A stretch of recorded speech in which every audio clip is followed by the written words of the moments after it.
પંચમહાલ જિલ્લામાં ગુંદી તાલુકાની રચનાને લઈ ધારાસભ્ય નિમિષાબેન સુથાર અને જિલ્લા પંચાયત પ્રમુખે કલેક્ટરને રજૂઆત કરી। ગુંદી તાલુકાની અલગ રચનામાં ગોધરા તાલુકાના ગામોનો સમાવેશ ન કરવા મુદ્દે લેખિત અને મૌખિક રજૂઆત કરાઈ। જો કે નિમિષાબેન સુથારે રજૂઆત અંગે સ્પષ્ટતા કરવાનું ટાળ્યું। ઘોગંબા, ગોધરા અને દેવગઢ બારિયા તાલુકાના 80 થી વધુ ગામનો સમાવેશ કરી ગુંદી તાલુકાની અલગ રચનાની માંગ સાથે મુખ્યમંત્રીને દરખાસ્ત કરાઈ છે। ત્યારે વહીવટીતંત્રએ પણ તાલુકાની સંલગ્ન ગામ પંચાયતોમાં 7 દિવસમાં ઠરાવ કરાય તેવો ટીડીઓને પત્ર કર્યો છે, જેને અનુલક્ષીને ધારાસભ્ય નિમિષાબેન સુથારે કલેક્ટરને રજૂઆત કરી છે।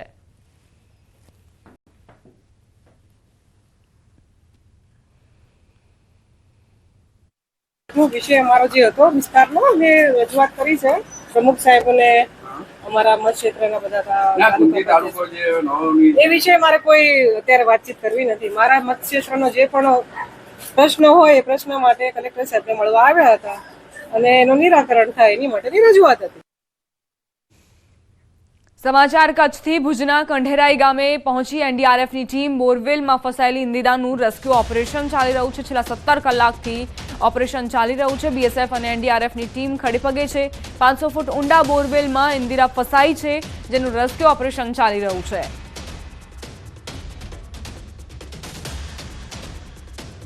કચ્છમાં બોરવેલમાં ખાબકેલી ઇન્દિરાને બચાવવા માટે અભિયાન તેજ કરવામાં આવ્યું છે। કચ્છના ભુજના કંઢેરાઈ ગામની આ ઘટના બોરવેલમાં યુવતીને ઓક્સિજન મળી રહે તેની પણ વ્યવસ્થા કરાઈ છે। બોરવેલ પાસે 6 ઓક્સિજનના બાટલા મંગાવવામાં આવ્યા। 600 ફૂટ ઊંડા બોરવેલમાં યુવતી ઇન્દિરા ફસાઈ છે। 18 વર્ષની યુવતી ઇન્દિરા જે વહેલી સવારે આ બોરવેલમાં ફસાઈ હોવાની પ્રાથમિક વિગતો પ્રાપ્ત થઈ છે। બોરવેલમાં કેમેરા મોકલી ઇન્દિરાની શોધ થઈ રહી છે। વહેલી સવારે બોરવેલમાં ઇન્દિરા ખાબકી હતી। ન્યૂઝ 18ની ટીમે યુવતીના પરિવારજનો સાથે પણ વાતચીત કરી તો તેના ભાઈનું કહેવું હતું કે ભાઈની દીકરી અને ઇન્દિરા બેઉ શૌચ માટે બહાર ગયા હતા અને ત્યારબાદ દીકરી તો આવી ગઈ પરંતુ ઇન્દિરા ન આવી, જે બાદ જ્યારે બોરવેલમાંથી બૂમો સંભળાઈ તો એ લોકોને ખબર પડી કે ઇન્દિરા બોરવેલમાં ફસાઈ ચૂકી છે। ભુજ તાલુકાના કંઢેરાઈ ગામે આજે વહેલી પરોઢે 5 વાગ્યાની આસપાસ બોરવેલમાં યુવતી ખાબકવાની ઘટના બની હતી। ત્યારે ગાંધીનગરથી એનડીઆરએફની ટીમ છે તે હાલ ઘટના સ્થળે પહોંચી છે। જે રીતે આપ દ્રશ્યોમાં જોઈ રહ્યા છો કે વહેલી સવારથી જે રેસ્ક્યુની ટીમ છે ગાંધીનગરની તેની રાહ જોવાતી હતી। ત્યારે હાલ જે આ ટીમ છે તે કંઢેરાઈ ગામ પાસે છે તે પહોંચી છે અને રેસ્ક્યુની કામગીરી છે તે હાથ ધરી છે। જે રીતે દ્રશ્યોમાં જોઈ રહ્યા છો કે ગાંધીનગરની રેસ્ક્યુની ટીમ છે તે હાલ ઘટના સ્થળે પહોંચી અને એ યુવતી અંદાજે 490 ફૂટ ઊંડી જે ખાઈ છે તેને બચાવવાની કામગીરી છે તે હાથ ધરવામાં આવે છે। જે રીતે એનડીઆરએફના જવાનો છે તેઓ પોતાના જે એડવાન્સ ઇક્વિપમેન્ટ છે તેઓ કાઢી રહ્યા છે અને યુવતીને છે તે બચાવવા માટેના પ્રયાસો છે તે હાથ ધરવામાં આવ્યા છે। પછી વાત કરીએ તો વહેલી પરોઢે 5:30 થી 6 વાગ્યાની આસપાસની ઘટના છે।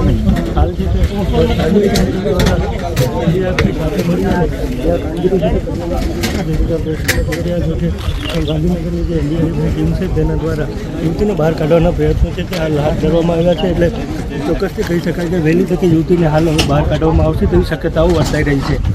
રાહુલ સોલંકી, ન્યૂઝ 18 ગુજરાતી, કચ્છ। ગુજરાતમાં નકલીમાં વધુ એક નકલી અધિકારીનો વધારો થયો હતો। નવસારી પોલીસે સીએમઓ કાર્યાલયનો નકલી કર્મચારી ઝડપી પાડ્યો। સીએમઓ કાર્યાલયનો કર્મચારી કહીને નવસારી પ્રાંત અધિકારીને જમીનનું કામ પતાવી આપવા ફોન કરતો હતો। નવસારીની ગણેશ સિસોદરા ગામની જમીનના વિવાદનો ફરિયાદી સીએમઓ કાર્યાલયમાં આવ્યો હોવાનું જણાવી ફોન કર્યો હતો। પ્રાંત અધિકારીને શંકા જતા તપાસ કરાવી તો એવો કોઈ અધિકારી જ ન હોવાનું સામે આવ્યું। પ્રાંત અધિકારી જનમ ઠાકોરે પોલીસ ફરિયાદ કરતા પોલીસે ગણતરીના કલાકોમાં આરોપીને પકડી પાડ્યો। પોલીસે બારડોલીના મઢી વાંસકોઈના નિતેશ ચૌધરીની ધરપકડ કરી। એમણે ખબર પડી કે આ જે ઈસમ છે વિનીત ચૌધરી એ ખરેખર કોઈ મુખ્યમંત્રી શ્રીના કાર્યાલયનો કોઈ ઈસમ નથી, એ કોઈ બીજો જ માણસ છે। એ બાબતે ખરાઈ કરી આવતા એમણે આજરોજ નવસારી રૂરલ પોલીસ સ્ટેશનમાં આવીને આજે નિતેશભાઈ વનાભાઈ ચૌધરી રહે બાવડી ફળ્યું એ બાબતેની ખોટું છે એવું જણાય આવતા એના વિરુદ્ધમાં આજરોજ ફરિયાદ આપેલ છે। એટલે મારી ફરિયાદના આધારે એ વ્યક્તિની ધરપકડ કરવામાં આવી, અટક કરી અને ત્યારબાદ અત્યારે ગુનો દાખલ થયા બાદ આગળની કાર્યવાહી અત્યારે પોલીસ હાથ ધરી રહી છે। આણંદ મહાનગરપાલિકામાં કરમસદનો સમાવેશ કરાતા વિરોધનો વંટોળ. લોહ પુરુષ સરદાર પટેલની કર્મભૂમિ કરમસદના લોકોએ ધંધા રોજગાર બંધ રાખીને વિરોધ નોંધાવ્યો. લોકોએ કહ્યું, સરદાર પટેલના અસ્તિત્વને જાળવી રાખવા માટે કરમસદનો સમાવેશ આણંદ મનપામાં ન કરવામાં આવે. મહત્વનું છે કે આણંદ મનપા તરીકે જાહેર થતા આણંદ, વિદ્યાનગર અને કરમસદ નગરપાલિકા સહિત આસપાસના 4 ગામનો સમાવેશ કરાયો છે. જોકે કરમસદને સ્વતંત્ર દરજ્જા માટે લોકોની લાંબા સમયથી માંગ છે.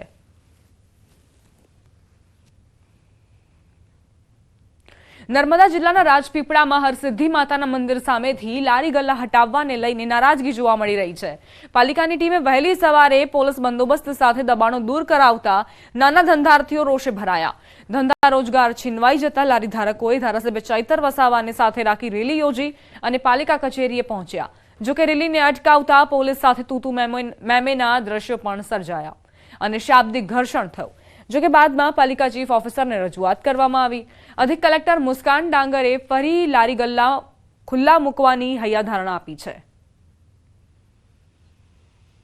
લગાવીએ છીએ આજે 10-15 વર્ષથી અમે લારીઓ ત્યાં ધંધો કરીએ છીએ. એ લારી અમારી બધી હટાવી દેવામાં આવી હતી. 5-6 દિવસ થઈ ગયા છે. એના માટે અમે અહીંયા એ કરવા આવ્યા હતા કે અમને અમારી જે જગ્યા છે તે અમને આપી દો અને અમારું પાછું ધંધો અમારો જે છે તે ચાલુ કરાવી દો.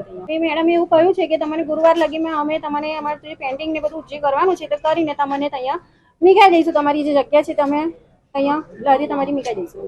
નગરપાલિકાના અનેક મુદ્દાઓ છે. અહીંની ગટરની વ્યવસ્થા હોય, પાણીની વ્યવસ્થા હોય, અહીંયા ટ્રાફિકની વ્યવસ્થા હોય, દબાણોની વ્યવસ્થા હોય, એના પર કોઈ ધ્યાન આપતું નથી અને આવા ગરીબ લોકોના લારી ગલ્લાઓ તોડી નાખવામાં આવે છે. ત્યારે આજે દુઃખ સાથે અમે અહીંયા રજૂઆત કરવા માટે આવ્યા છે અને સત્તાધીશોએ અમને વિશ્વાસ આપ્યો છે કે ગુરુવાર સુધીમાં એ રાબેતા મુજબ ચાલુ થઈ જશે. ત્યારે અમે અહીંથી રજૂઆત કરીને અમે ફરી અમે રજા લઈએ છીએ. तो हम सिर्फ उसी प्लॉट में फेंसिंग कराना चाह रहे हैं ताकि थोड़ा व्यवस्थित हो. हम दोनों साइड्स पे, प्लॉट के दोनों साइड्स पे हम उन लोगों को मार्किंग्स कर नंबरिंग करके वहीं पे लॉरी लगाने की जगह दे रहे हैं. हम उनको कहीं विस्थापित भी नहीं कर रहे. वहीं पे हम एक बार उसका पेंट का मार्किंग वगैरह हो जाए उसके बाद हम उनको वहीं पे जगह देने वाले. यही हमारा प्लान है. यही मैंने उन्हें कन्वे किया. સમાચાર રાજકોટથી. વિંછિયામાં